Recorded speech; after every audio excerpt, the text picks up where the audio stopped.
When it comes to quality sleep, Ashley has you covered with top mattress brands at winning prices and with special financing options available. You can snooze now and pay later. Plus, your mattress purchase helps give the gift of better sleep to children in need and U.S. Special Operations Forces. Visit your local Ashley store or shop online today and make every snooze count. Financing is subject to credit approval. See store or ashley.com for details. Dreaming of overseas adventures or connecting more deeply with family from afar? Rosetta Stone bridges the language gap. I've tried others, but Rosetta Stone's immersive lessons and voice feedback technology are game changers. Dive into 25 languages by learning intuitively, just like when you were a kid. And here's the holiday sparkle. Grab a lifetime membership now and save 50%. Gift yourself the world. Head to rosettastone.com now and save 50%.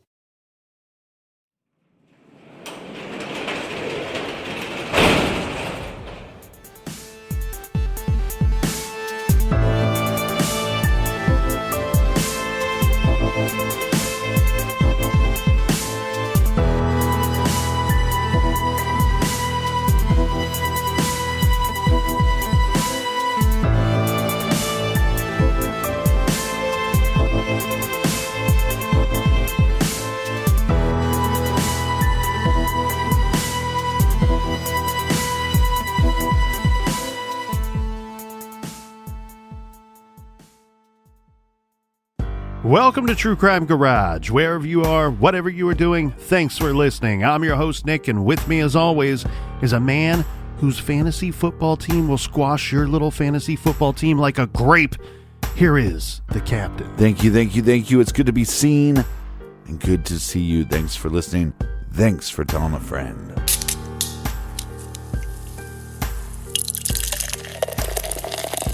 Ladies and gentlemen, this week we are very excited to be featuring True Believer IPA by the great, hardworking folks over at Twin Elephant Brewing.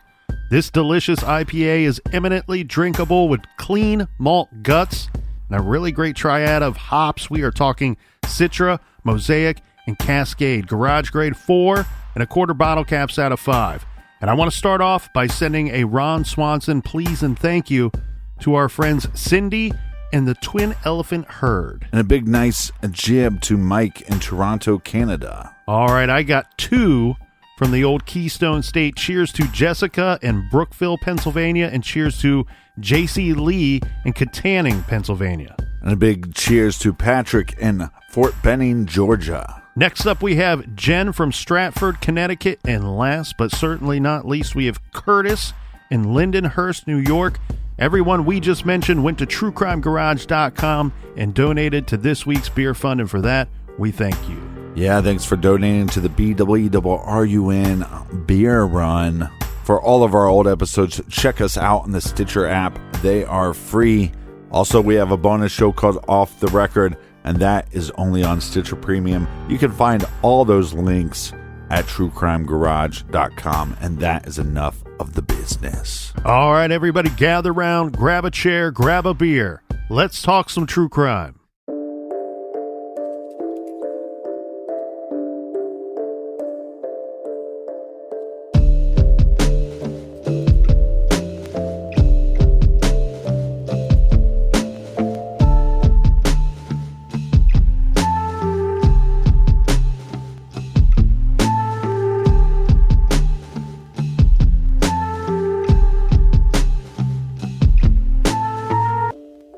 A young woman leaves work late at night and arrives home.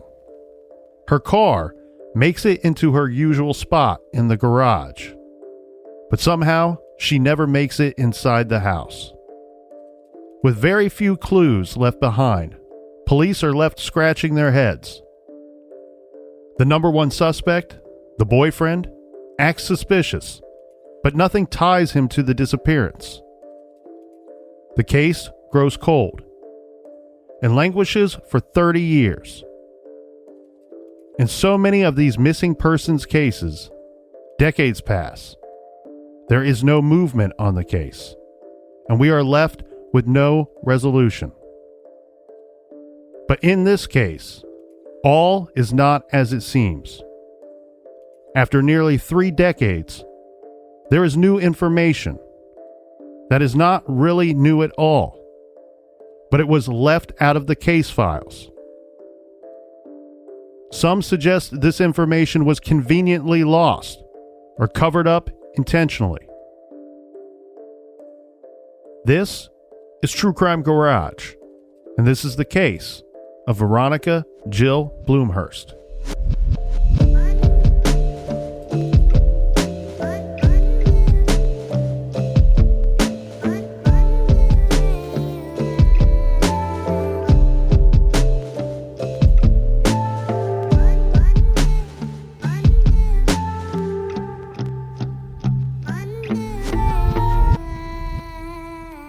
Veronica Jill Blumhorst was born on September 4th, 1969. Nothing is known about her birth parents. This is actually a major speed bump for the investigation. It's complicated, but we will get into that, the why that is important after we get to know a little more about Veronica, her family, and the day that she went missing. Veronica was adopted by Paul and Betty Blumhorst when she was only 7 months old. She had an older sister named Carolyn, also adopted, but from a different family, and a younger brother named Todd, who was the Blumhorst biological son. Reports are that Veronica had some early physical disabilities that impeded her ability to walk, but with the help of leg braces and hard work, she eventually overcame this. She had magic shoes. She was also diagnosed with a learning disability and took special education classes in school. Veronica was somewhat quiet and shy, but was friendly and everyone liked her. She was a bit of a homebody. Her family likes to say that she often was tucked into bed by 8 p.m. unless she was working or with her boyfriend. In 1990, Veronica Blumhorst was 21 years old and living at home with her family in Mendota, Illinois. Veronica lived with her parents and her brother Todd on Monroe Street. Mendota is a very safe, small city of about 7,000 residents in northern LaSalle County. Well, and on top of that, they moved there because the father became a firefighter, and he was well connected, not just in the fire department, but also with the police department as well. Yeah, her father, Paul, was a firefighter. Her uncle was a police officer, and her mother worked at a nursing home. Her older sister, Carolyn, in 1990, was in her mid-20s and lived about 20 minutes away with her husband. Veronica was working as a sales associate at a local retailer about a half a mile from her home. This is at Dempsey's Super Value.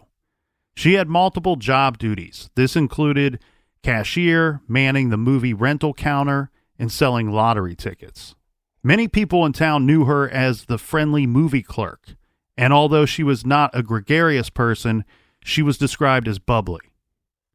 When she wasn't working, Veronica spent a lot of her time with her boyfriend, Jeff Vervica, a 22-year-old computer science junior college student whom she met about 6 months earlier. The two were serious and had discussed marriage, although they were not officially engaged at this time. Now, we relied heavily on the terrific series of articles in this case by Jim Haggerty that was released earlier in 2020 on the Rockford Advocate website. We spoke with Jim as well, and we'll be sharing some information that he gave to us. Now, let's get into the events, Captain, of September 19th and 20th of 1990. This weekend, ahead of us, marks 30 years that this young woman has been missing. And foul play is absolutely suspected in this case. Now, the day in question will be Wednesday, September 19th, 1990. Veronica went to work at 5 p.m. for her evening shift as usual. This is the cashier gig at Dempsey's Super Value. She has worked there for several years. Veronica recently had a bad case of mono, and she wasn't feeling very well. Have you ever had mono? I have not. It's awful. It just, you feel completely drained. Like you don't even feel sick so much, or at least I didn't. I just felt completely exhausted. Well, and it ruined the New York Jets football season last year. Mm-hmm. So you know it's serious. So she's not feeling well. She's still taking medication for mono at this time. Around 9:30, Veronica's sister Carolyn came into the store and talked to her sister about a doctor's appointment that Veronica had the next day. This, of course, to address the mono that she's still fighting off. Mm-hmm. Then Veronica called Jeff, her boyfriend. She rented a movie for herself from the store's catalog of VHS films. This was the Bette Midler movie Stella. Old school VHS. Mm-hmm. Be Kind, Rewind. Mm-hmm.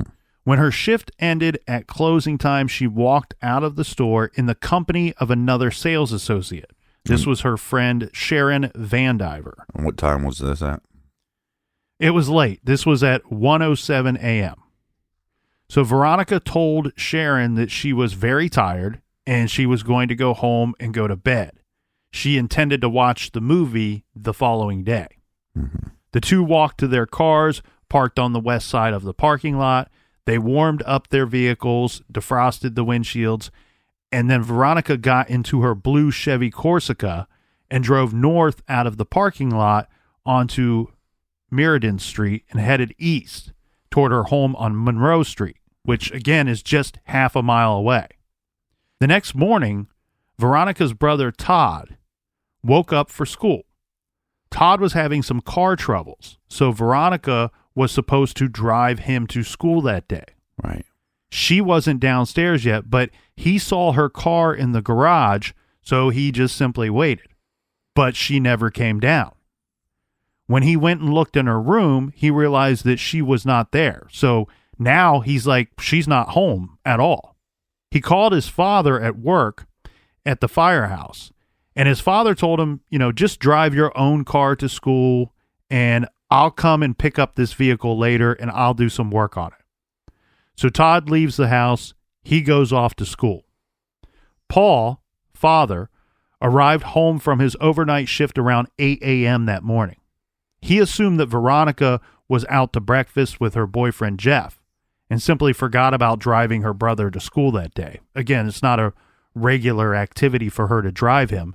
Maybe it just slipped her mind. Well, and like you said, this is a serious relationship, so the family knows who Jeff is, and everybody's aware of who he is. So Paul leaves the house again. Some reports say that he went off to his part-time job. Some say that he went to run some errands. Regardless of why he leaves the house, when he returned to the house, the phone rang, and it was the doctor's office. They're calling to say that Veronica didn't show up for her follow-up appointment that was scheduled for that day. Then the phone rang again. Now this time it's Jeff, the boyfriend. He's asking for Veronica. Is Veronica there? They were supposed to go out to lunch, he said. Paul told him that Veronica was not home and actually asked Jeff had he seen her anytime since she left for work the previous day. Mm-hmm. He said, no, I had not. Starting to worry, Paul calls his wife, who's at work. He asked her if she had seen Veronica that morning, and she says, of course, she had not as well. All right, so we are in a weird spot here, Captain. Everything appears to be as it should, with the exception that no one knows where Veronica is. Mm-hmm. Her car is parked in its usual spot in the Blumhorst garage. It also appears that the vehicle arrived at or about the expected time. But anywhere that Veronica should be, she is not. She wasn't home to drive her little brother to school that day. She missed the doctor's appointment, and she was not out with her boyfriend. I heard it reported multiple times. Some people say that it was a follow-up doctor's appointment, and some people were saying that because she didn't feel like the mono was getting better or she wasn't feeling better, that it was a extra appointment. And so that makes it even more important. Sometimes you don't follow up on an appointment because you're feeling better. The other thing, too, here is the garage setting. Right. There's multiple different kinds of garages. Your house now has a attached garage. Your house before had a detached garage, but this is a detached garage, and it's, I believe, roughly about 30 feet away from the house. So it's quite a distance between the garage and the house. Well, and it looks to me, too, that you would actually, if you were driving and wanted to park in the garage, that you would enter the garage from an alley that is behind the house and behind the garage. Right, that makes sense. That you wouldn't pull, that there may not even be a driveway to get you from Monroe Street to the garage. Mm-hmm. So with Veronica's car in the garage, this means that she, or at least the vehicle, arrived home after her shift at the Super Value the night before. Her mom woke up around 2 a.m., and from the kitchen window, she could see Veronica's car was in the garage. The garage door was shut, and the lights were off. This was the family's kind of signal, that everyone was home and safe at the house for the night. The last person in would close down the garage. And Betty, it was routine for her to get up in the night to check that the garage was closed down. Well, and again, like we said, it's a very small community. Her father works for the fire department within the area. I think one of their neighbors was a police officer. It's a very safe area. So since there's no sign of Veronica, Paul, he gets in his vehicle. He drives out to the sister's house, out to Carolyn's house, again, about 20 minutes away. And this was just to see if Veronica was there. She was very close with Carolyn, and there was some reason to believe that she intended to go to her sister's house that day to talk about maybe wedding arrangements or wedding dresses. But Veronica was not there as well. When Paul showed up at the house, Carolyn was immediately alarmed. She says, her father was normally a calm and practical dude, but on this day, he was quite panicked, and this set her off. So Carolyn had no idea where her sister was, and she followed her dad back to the Blumhorst home. When they arrived, they were surprised to see Veronica's boyfriend, Jeff, as well as their neighbor, John. John lives across the alley behind the Blumhorst home. He is, as the captain was saying, a Mendota police officer. Jeff called 911 around noon to report Veronica missing. With the arrival of the police, people started to gather at the Blumhorst home, and searchers fanned out to scour the neighborhood. We aren't going to get into the whole scope of the search, but the PJ Star summed it up nicely by saying, quote, "Police quickly began searching the town and questioning people. 2 hours after the first report, planes began to crisscross the sky for a glimpse of a missing woman. That day and several after, just about every fire and police department within 30 miles of Mendota assisted in the search. Hundreds of civilians scoured the area hour after hour, day after day, not stopping even in the rain.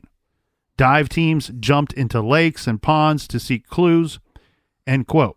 Now, remember, Paul was a firefighter, so you can imagine that we're going to have an all-hands-on-deck type of response. Right. And that her neighbor was a police officer. Yeah, the police chief stated that he could not even begin to guess how many man-hours were expended on the search, which extended to a 15 to 20-mile radius of Mendota. And yet there was no sign anywhere of this young woman, no sign anywhere of Veronica. It seems that she has just simply vanished. Now, at the house, it was Veronica's sister Carolyn that thought someone should check the trunk of Veronica's car. We got the car in the garage. No one's thought to check the trunk. And this is really, we've talked about this with many cases that we've covered. When a person goes missing, the vehicle is located. This is always a very traumatic experience for whomever is the one that is in charge of opening up the trunk. And a lot of times we tell these stories and it's a family member that's opening up the trunk of the vehicle. And it's something that they never, ever forget. Right. Now, Carolyn was very careful to open the trunk very, very slowly. All that was in there, thankfully, was Veronica's overnight bag, which I guess was packed and still in there from the weekend before. Mm-hmm. Now, of course, police looked at whether Veronica had actually made it home that night. As we said, her car was found in the usual spot in the unattached garage about 30 feet from the house. Right. Betty usually left the garage lights on for her so Veronica would not come home to a dark garage. Again, their routine was that Veronica would shut off the light, close down the garage before entering the house. Sure enough, the garage door was shut. The garage light was off. There was no sign whatsoever that anything was amiss. No sign of a struggle. Nothing was dropped. There's not items laying on the ground that... Right. We don't have blood on the garage floor. Yeah, or any personal items that would be lying on the ground out there. But so we have evidence that the car made it into the garage. The light got turned off. The door got shut. We have evidence of that. We don't have evidence that it was her, other than her co-workers saying that I walked her out to her car. Probably actually saw her drive off for a second. Yeah, and I say that it appears that everything was as it should be because we don't have a whole lot of time between when the co-worker said that they left from their shift to the time where her mother would routinely wake up to make sure that the garage, that Veronica's vehicle was in the garage and the garage was shut down. It was 1:07 according to the coworker. And according to her mother, Betty would usually get up around 2 a.m. to look out the kitchen window to check and see if the garage was shut down. Yeah, so nothing seems amiss except for we have a missing woman. Correct. So police did begin to suspect that Veronica did in fact drive home, and then immediately left with somebody else. This, of course, is because not only was she missing, but some of her personal items were missing that seemed to indicate that she had taken them with her. Mm-hmm. These items were her purse and car keys. The items that she was wearing, of course, were gone as well. And this included her boyfriend's class ring, her earrings, a watch, her glasses, and her red work smock. Also missing was the VHS movie that she had rented at work and brought with her when she left that night. So, Captain, you're starting to see a picture here of if, in fact, she did drive home, she gets out of her vehicle, shuts off the light, closes the garage door. She's going to walk from the garage to her house. Yeah, roughly 30 feet away.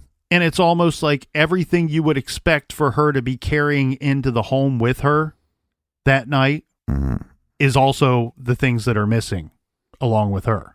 Yeah, so then the question becomes, is she abducted? Does somebody pull up that she knows and says, hey, come with me real quick? And she gets in their car?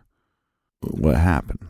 Right. And I've not been able to find anything in regards to if the vehicle was locked or not, or if the garage was locked, or if it was common for either to be locked. It's likely not important, but I was looking for those details. Yeah, but to be very clear, yes, there was a search that happened. We have planes flying overhead. We have people searching countless man hours, 15-mile radius. They didn't do a lot of searching of the actual property, of the house, of the garage, of her car. The idea to even search her trunk was not the police officer's idea. It came from the family. Well, and I think the problem here is very similar to what we were talking about yesterday on Off the Record. It's what do you think that you're searching for can often dictate the way that a search is that you go about the search. And it feels to me like in these very crucial hours, we can sit here 30 years later and go, well, why didn't they do this? Why didn't they do that? But in these very crucial hours, they think that they're just looking for a person who is missing for any number of reasons.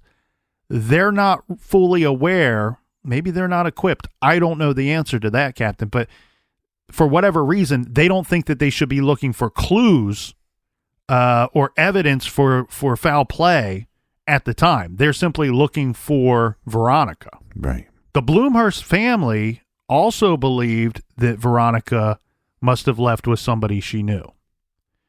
Now, Paul told the Register-Star that if his daughter was taken against her will, it was by somebody she knew. Otherwise, there would have been some noise or some sign of a struggle in the garage. She's always been, he says, very naive and overly trusting.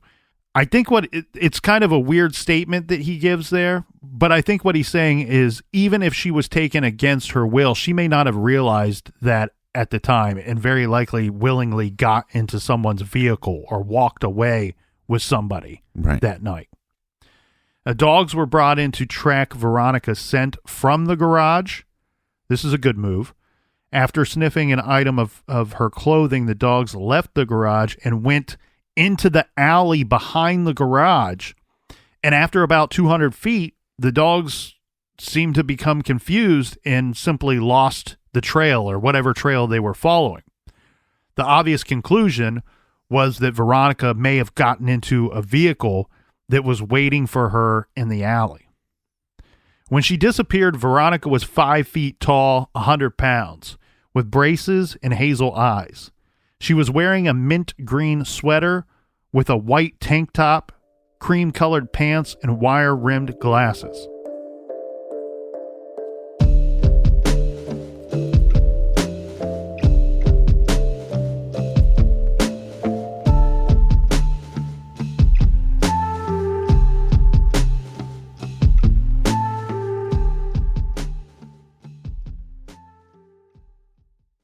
This show is sponsored by BetterHelp. Do you look forward to the holidays? Maybe you struggle with seasonal blues. This time of year can be a lot, and it's natural to feel some sadness or even anxiety about it. But adding something new and positive to your life can counteract some of those feelings. Therapy can be a bright spot, something to look forward to make you feel grounded, and to give you the tools to manage everything going on. If you're thinking of starting therapy, give BetterHelp a try. It's entirely online, designed to be convenient, flexible, and suited to your schedule. Just fill out a brief questionnaire to get matched with a licensed therapist and switch therapists at any time for no additional charge. Find your bright spot this season with BetterHelp. Visit BetterHelp.com/garage today to get 10% off your first month. That's BetterHelp, HELP.com/garage. Rosetta Stone is the language learning program with a lasting impact. I've been using their app to learn French, and it's not just about memorizing words, but actually having real conversations. And it's not just French. They offer 25 languages. Right now, Rosetta Stone has an awesome holiday deal, 50% off their lifetime membership. Every language, unlimited access forever. For anyone keen on diving deep into a new language, check out rosettastone.com. It's a game changer. At Consumer Cellular, you get the same exact coverage as the largest carriers, but for up to half the cost. Same thing, up to half the cost. Up to half the cost for the same thing. 50% the money for 100% the same thing. I hope I'm making myself clear. Consumer Cellular. When freedom calls, we're here to answer. Call us at 1-888-FREEDOM. Half the cost savings based on cost of Consumer Cellular single-line 5GB data plan with unlimited talk and text compared to lowest cost single-line postpaid unlimited talk, text, and data plan offered by T-Mobile and Verizon May 2023.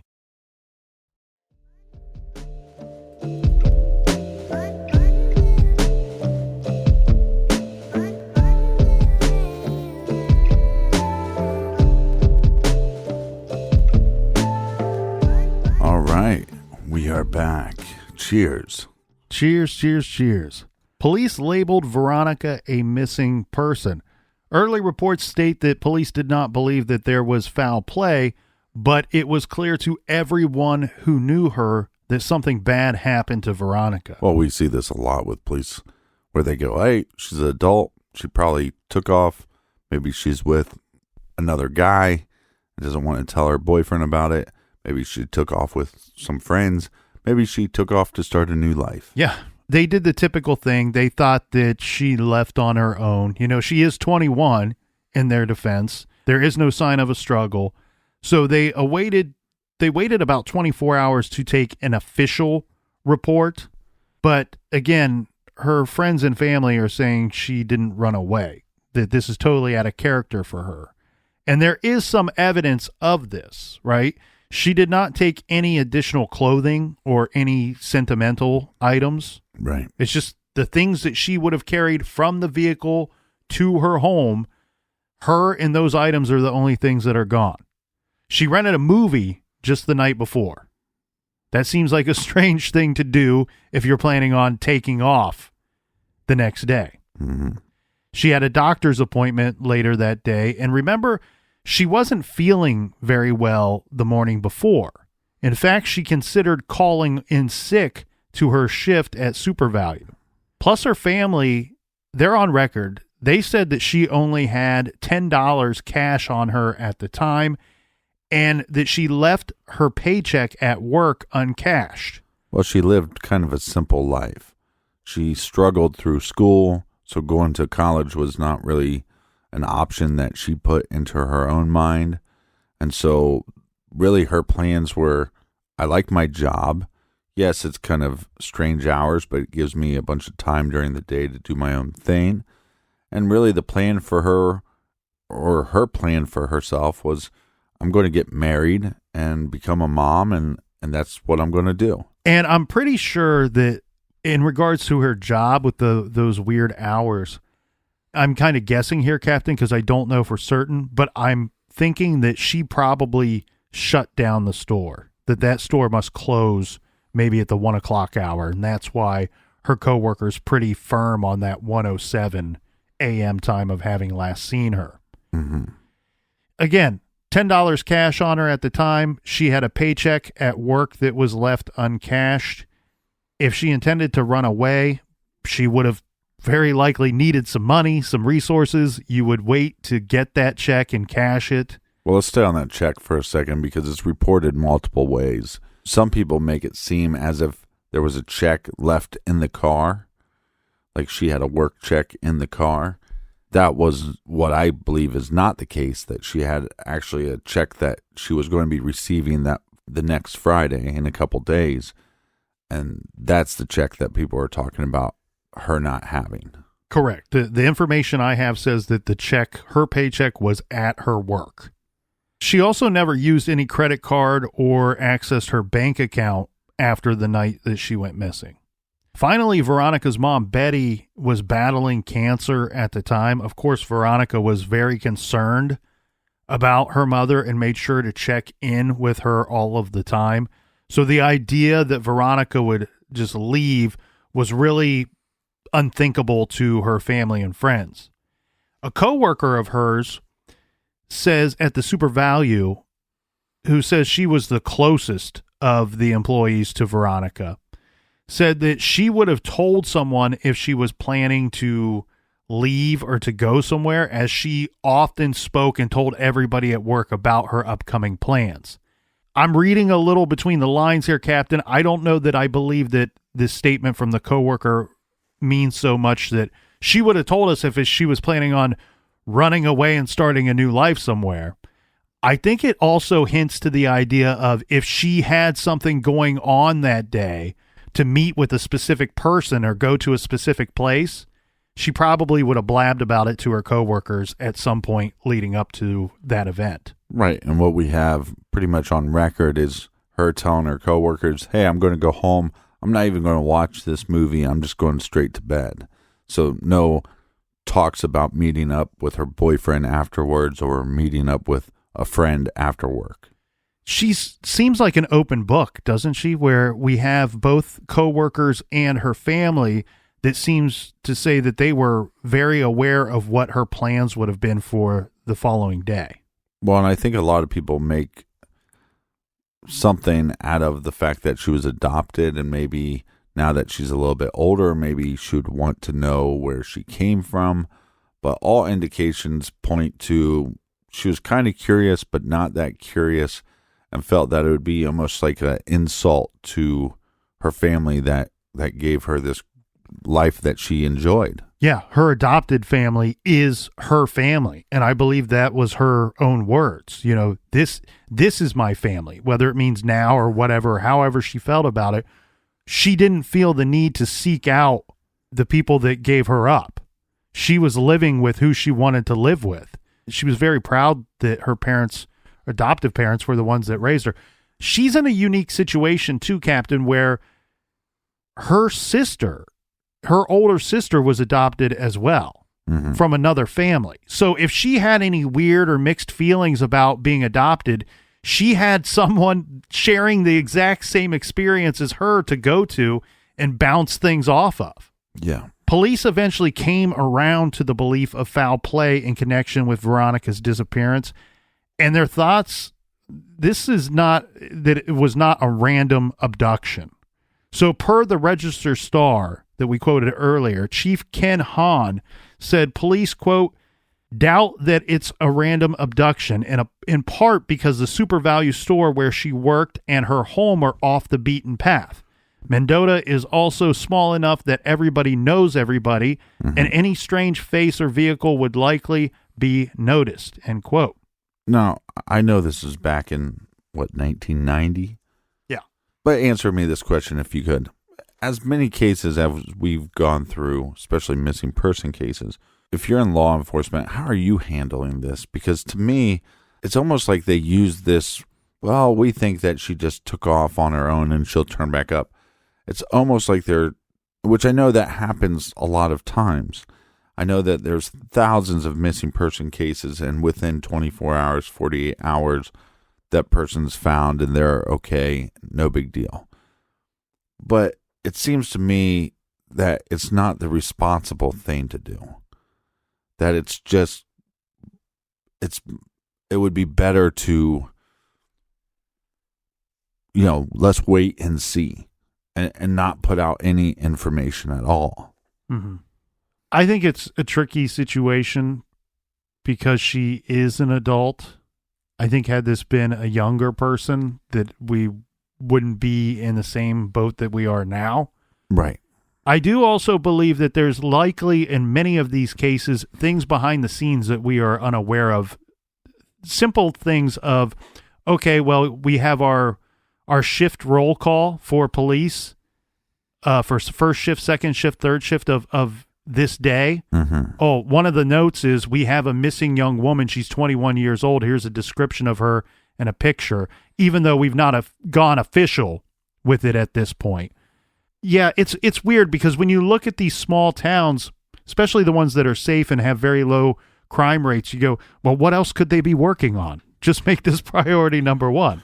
Yeah, but it's also strange too because it's like maybe their words and their actions don't necessarily match up, where they go, well, look, we think that she went missing on her own, or she went to go hang out with somebody, but we're also all hands on deck and a bunch of people searching, and we have a 15 to 20 mile radius of a search. That seems a little that's a little more taking it serious than the words of, oh, we think she'll turn up. Yeah, I think we're probably putting those in the wrong chronological order. It's obvious to me that it would be, oh, she might turn up, and then it's all hands on deck for a search later. Right, okay. So who took Veronica? Now that the police have come around to the idea that she's not just gone, that she's not just where she shouldn't be or was expected to be, that someone took her, and their words are, we believe there's foul play in connection with her disappearance, and we also do not believe that this is a random abduction. I think they're probably pretty spot on with both of those thoughts and theories. Now, as we've seen in so many cases, the investigation is going to start with those closest to her. So 2 days after Veronica was last seen, police sat down with Veronica's boyfriend, Jeff. As we saw, Jeff showed up at the Blumhorst home very quickly after learning from Paul that she was missing, right?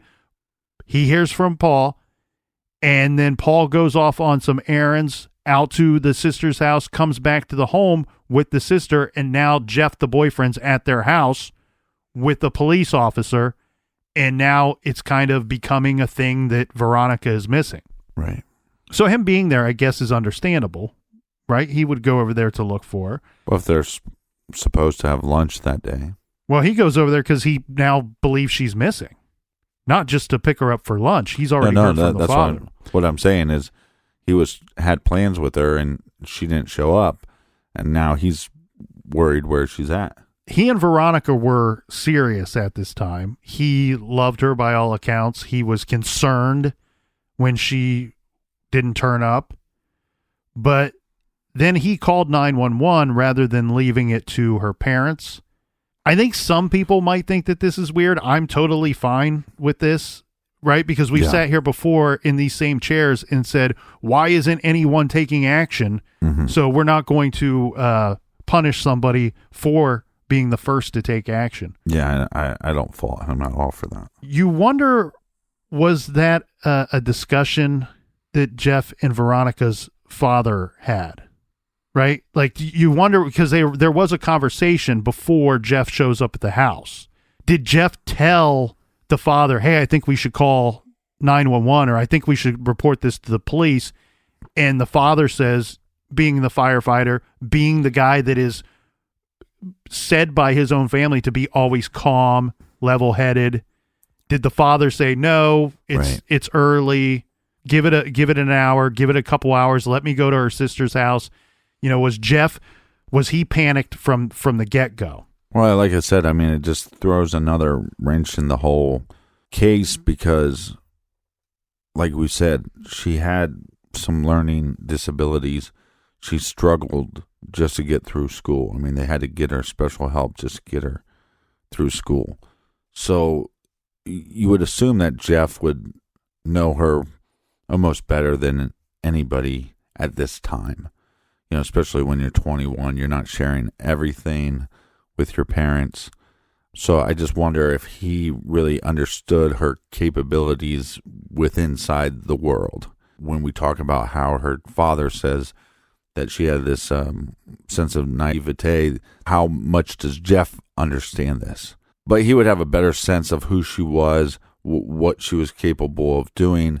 And like I said, the house being 30 feet from the garage, it leans to the idea that you could abduct somebody, but it seems like the idea that somebody would have to know her and on some capacity to get her into that car.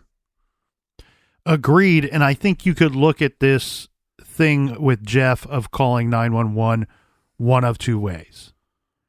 With him arriving at the house and calling 911 and throwing himself into the investigation, it's either one of two things.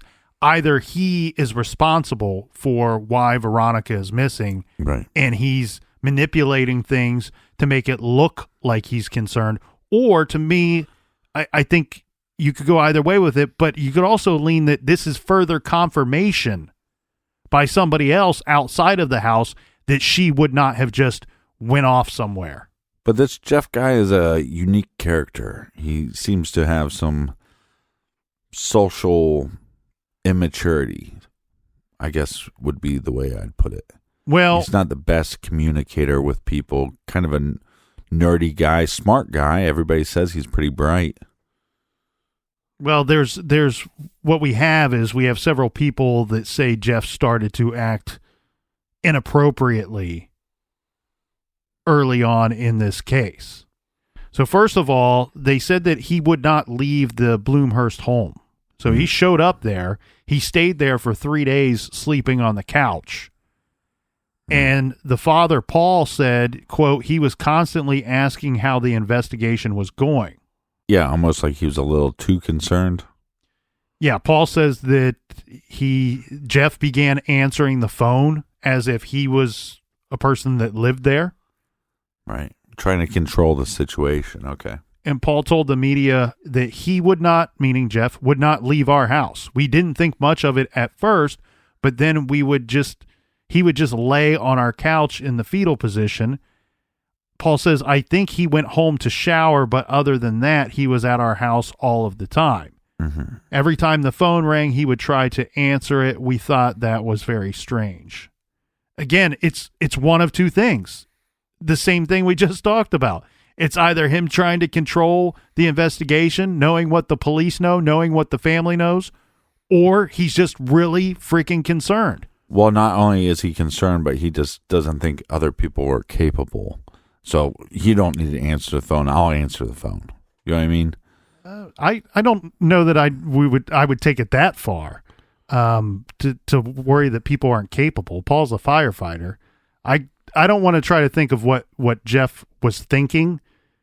Just judging his actions, it shows me it's either one of those two things. He's trying to be the first to know about the investigation to cover his own ass. Right. Or he wants to be the first to know that everything's okay and that the woman that he loves is alive and well.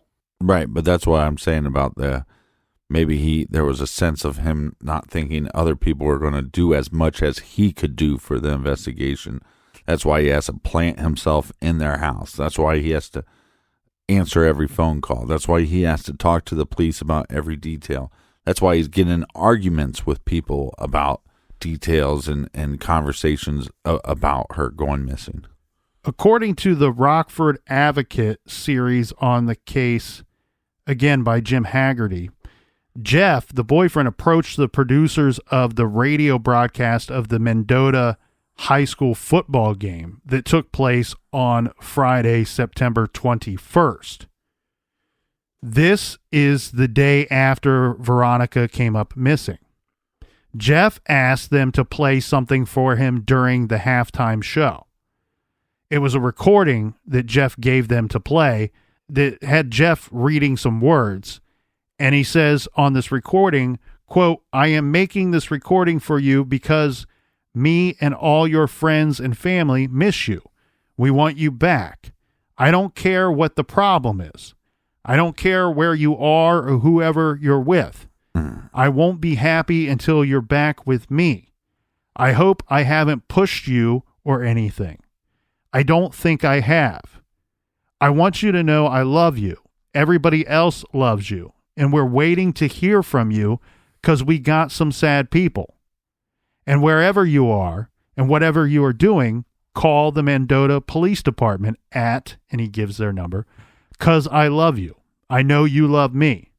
So I brought this tape for you to hear because it's going to be strange to a lot of people out there, but you know this song and it's for you. And you know I always think of you when I hear it. Veronica, I love you." This was followed by a polka song. Unfortunately, I do not have the name of the song. It's followed by a polka song. Well, polka's big in that portion of the country. It makes me think of you every time I hear it. Ring, ding, ding, ding, ding, ding, ding, ding, ding, ding. Well, so a lot of people thought that this was totally strange, right? Maybe this guy is one of those, just a dramatic person who is gushing publicly about his feelings, and it might be overreacting in the eyes of some. But airing this public statement basically very, very shortly after Veronica went missing, I do think it's a little odd. Yeah, a little odd. And a quick background investigation on Jeff revealed some concerning information. According to people who knew him at work, he had a temper and was the type to quickly fly off the handle over very small things like a machine malfunctioning or something not working properly. Didn't he have an accident at some point? He did. Further, a coworker of his who was a longtime friend of Veronica's told police that Jeff had become possessive and controlling of Veronica and would get mad at her if she was late for something or busy when he wanted to talk to her. Veronica told this friend on several occasions, quote, "He's mad at me and I don't know why." This friend believed Veronica was afraid of Jeff's angry outburst. Another coworker of Jeff's, this is a woman, told police that he had called her down to their workplace one night after Veronica vanished, but didn't want to talk about work stuff. Creeped out, she left. but Jeff followed her home and demanded to know whether she thought that he had done something to Veronica. He even said to her, quote, this is according to this woman, "I don't know why anyone would think I would have anything to do with her disappearance or murder." The whole incident left her feeling very unsettled because Jeff, and I have a problem with this too, Jeff was the first person to mention the word murder in regards to Veronica. To everyone else, she was just missing. Now, Jeff, her boyfriend, he is saying the word murder. Kind of want to argue with you on that a little bit, because isn't that kind of similar to the 911 call? Everybody's looking for her, and you go, well, I don't think that's enough. I'm going to call 911. Hey, I think she's just missing. Right? That's a level of concern. And he then ramps up that level of concern by saying, I'm not so for sure that it's just that she's just missing. I think there's something more nefarious here. Yeah, I don't know. To me, it's similar in where one may talk about somebody in the past tense and be the only one to know that they're no longer with us. True. After his daughter went missing, Paul Blumhorst recalled that one weekend when Veronica had gone to a polka festival with Jeff, she had come home with bruises on her face. She told her parents that she walked into a speaker. So now there's a question to Veronica's parents. Was Veronica covering up for something that actually happened, something bad that happened on that trip, and maybe Jeff was to blame? Maybe was she covering for Jeff? It's worth mentioning that this character assassination of Jeff was not, it doesn't seem to be universal. Veronica's parents, Paul and Betty Blumhorst, and sister Carolyn and her husband, they all liked Jeff. They have said that he was, I think you used this word, a little odd, a little quirky, but he was a horse of a different color. Well, they all said that it was clear that the two of them were in love, that he very much loved Veronica and she loved him, and things seemed great between the two of them. Of course, people pointed fingers at him because he was the boyfriend, but there wasn't much to go on, right? Even after years passed, Jeff moved away and started his own family. But in 2004, 14 years after Veronica vanished, the Mendota Police Department officially re-examined her case. And in the course of doing so, they did some re-interviewing of people and reviewing of the evidence. This examination also included some new interviews. For example, Veronica's closest friend, Tracy, was interviewed for the first time, 14 years later, for the first time, and then they gave the case file to the Blumhorst family. And what it contained about Jeff, the boyfriend, was enough to convince some family members, particularly Todd, Veronica's little brother, that Jeff had killed Veronica. And when the case file was leaked to the public, it had the effect of trying Jeff Veverka in the court of public opinion. So what do we have as evidence that points the finger in a negative light towards Jeff? Well, it's the case file. So let's go through what this case file said. On September 23rd, 1990, this is 2 days after Veronica went missing, police sat down with Jeff, who was at the time a composing room worker at the local paper, the Sterling Daily Gazette, as well as a community college student. The investigator who interviewed him, supposedly over a long period of time, there are varying reports on this, and you're going to have that when you have a case that's 30 years old. Most reports say that it was about 6 hours, maybe a little longer. The officer, the investigator who interviewed Jeff, then wrote up a summary of what he says Jeff said in this interview and what has been purported to have been said by him is very suspicious. Now, this investigator who wrote up this report was Mendota Police Department investigator John P. I'm going to go with P for his last name. That's P period. Who was in charge of the investigation. Yes, this is the same John who was neighbors with the Blumhorst. His house was directly across the alley that was in the back of their home. Here is what the report says Jeff told police. Keep in mind that this is all as described by the interviewer, John, not verbatim and not taken from any transcript or recording. Either of those things apparently do not exist in this case.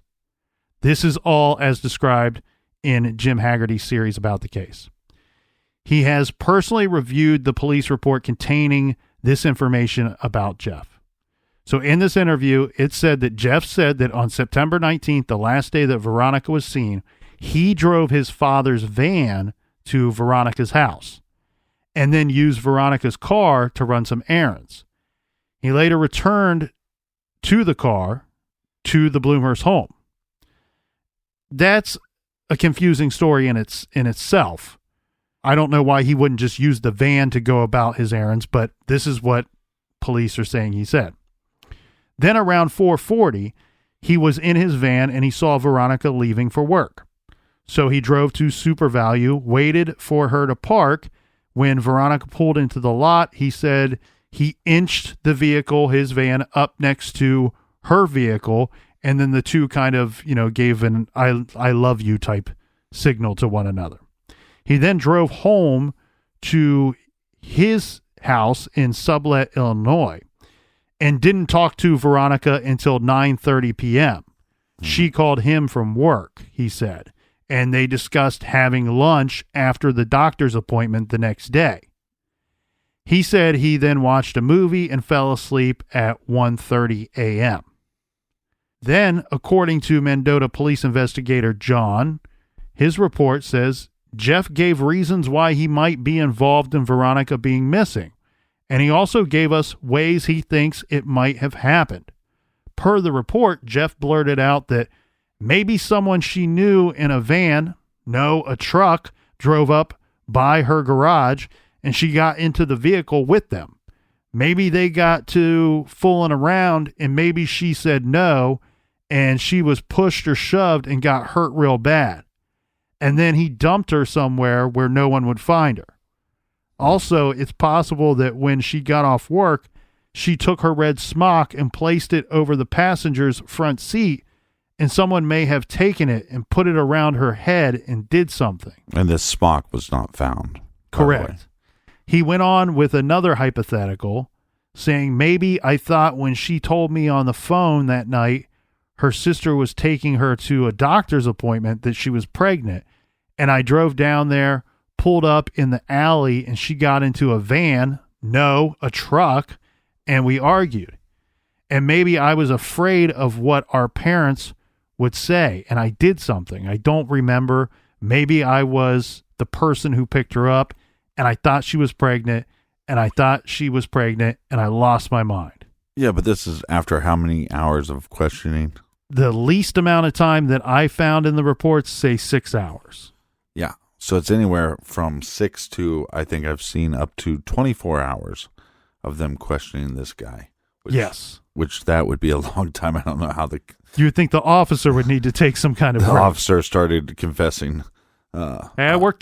Several times I worked over a 30-hour shift. If you want somebody to talk, put me in a room with them. We'll go at it for 2 or 3 days. Yeah, I'm ready. Nonstop. The other big problem and issue I have with this information is how it comes to us. This is not a audio tape of Jeff being interviewed by police. This is not a videotape of Jeff being interviewed by police. This is not a transcript of that interview with questions and answers. Well, it is a transcript. No, it's not. It's what it is it's the officers. He's reporting later. Yeah, it's a transcription of him remembering. Well, right, but we can get into semantics if you like, but it's not the proper use of the word transcript. What I'm saying is this is not even, the officer didn't sit down and write down this stuff in the interview itself. This is a couple days go by, and he's told his superiors that Jeff said some incriminating stuff when I interviewed him for hours the other day. Oh, what did he say? Oh, he said this and this and this. Well, could you write that down for us in some kind of report? Right. And what I mean by that is you could take that any way that you want. There's a lot of nuances that are missed and left to speculation in this situation. This officer is reporting this days later. Did Jeff say that he did this, or did Jeff say that someone could have done this? Well, that's two very different things. Mm-hmm. And we have this officer writing it down days later. Also, we have only this officer to report this. We don't have anybody else backing this up. We have no recording of any of this. Nobody else sitting in the room writing down the same notes. Right, but this reminds me, again, Shaker Heights, a little bit, right? West Memphis 3. Well, Shaker Heights, they recorded the interviews, and they had multiple officers in the interview room at the same time. Right. But again, with this case, we don't know. But I don't like the question of, well, how do you think it would have been done? Or like when in West Memphis 3, when Damien goes, well, the killer must have enjoyed it, or must have felt some power or something, right? He's speculating on something. And then people turn that into, well, he must have done this. Because why would he say that? Well, because you're asking him to speculate. Those are pretty common questions that are in these interviews. Again, I believe, to me, it's the nuances that are missed because you didn't transcribe the interview. You didn't record the interview. Then now, 48 hours later, where the officer says to Jeff, well, what's she going to the doctor for? Well, she had mono. Could she have been pregnant? Jeff says, I don't know. And then later the report says, Jeff said she might have gone to the doctor because she was pregnant. Those are two completely different things using about the same words. Right. It's way too messy, I think, to look at this and go, well, Jeff's statements are very incriminating. No, the practice in which that you obtained that information seems to be extremely flawed.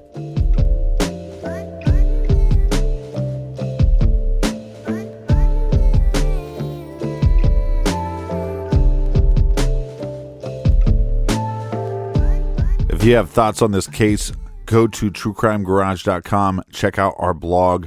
We're interested in hearing your thoughts. And until tomorrow, be good, be kind, and don't litter.